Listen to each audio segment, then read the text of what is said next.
ഒരാൾ വേദനിപ്പിക്കുമ്പോൾ, അപമാനിക്കുമ്പോൾ അല്ലെങ്കിൽ തള്ളിക്കളയുമ്പോൾ നമ്മുടെ ഉള്ളിൽ ഒരു തീ കത്തും. തിരിച്ചെന്തെങ്കിലും ചെയ്യണം, അവരെയും അതുപോലെ വേദനിപ്പിക്കണം എന്നൊരു വാശി തോന്നും. എന്നാൽ സുഹൃത്തുക്കളെ, യഥാർത്ഥ പ്രതികാരം അതല്ല. ലോകം കണ്ടിട്ടുള്ളതിൽ വെച്ച് ഏറ്റവും ക്രൂരമായ, ഏറ്റവും മനോഹരമായ ഒരു പ്രതികാരമുണ്ട്. അത് ഏതാണെന്ന് അറിയാമോ? നിങ്ങളെ തളർത്താൻ നോക്കിയവരുടെ മുന്നിൽ തളരാതെ നിൽക്കുക എന്നതാണ് ആദ്യത്തെ വിജയം. പ്രതികാരം എന്നാൽ അവരെ തോൽപ്പിക്കുക എന്നതല്ല, മറിച്ച് നിങ്ങൾ ജയിക്കുക എന്നതാണ്.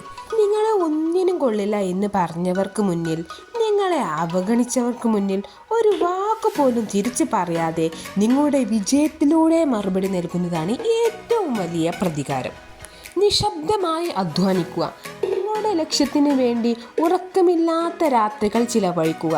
മറ്റുള്ളവർ നിങ്ങളെക്കുറിച്ച് എന്ത് പറയുന്നു എന്ന് നോക്കാൻ നിൽക്കരുത്.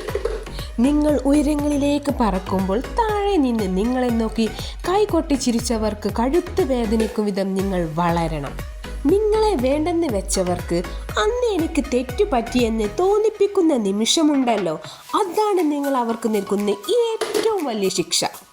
യഥാർത്ഥത്തിൽ പ്രതികാരം എന്നത് മറ്റൊരാളെ നശിപ്പിക്കലല്ല, പകരം സ്വയം നിർമ്മിക്കലാണ്. ദേഷ്യം കൊണ്ട് നിങ്ങളുടെ സമയം കളയാതെ ആ ദേഷ്യത്തെ ഒരു ഇന്ധനമാക്കി മാറ്റി നിങ്ങളുടെ കരിയറിലും ജീവിതത്തിലും ഉപയോഗിക്കുക. ഓർക്കുക, സന്തോഷത്തോടെ ജീവിക്കുന്നതാണ് ശത്രുക്കൾക്ക് നൽകാവുന്ന ഏറ്റവും വലിയ മറുപടി. അതുകൊണ്ട് ഇനി മുതൽ ആരോടും തർക്കിക്കാൻ പോകരുത്. നിങ്ങളുടെ അധ്വാനവും വിജയവും അവർക്ക് മറുപടി നൽകട്ടെ. മൗനമായിരിക്കുക, വിജയിക്കുക, അത് ആഘോഷിക്കുക. ഇതാണ് ഏറ്റവും നല്ല പ്രതികാരം. Thank you for watching.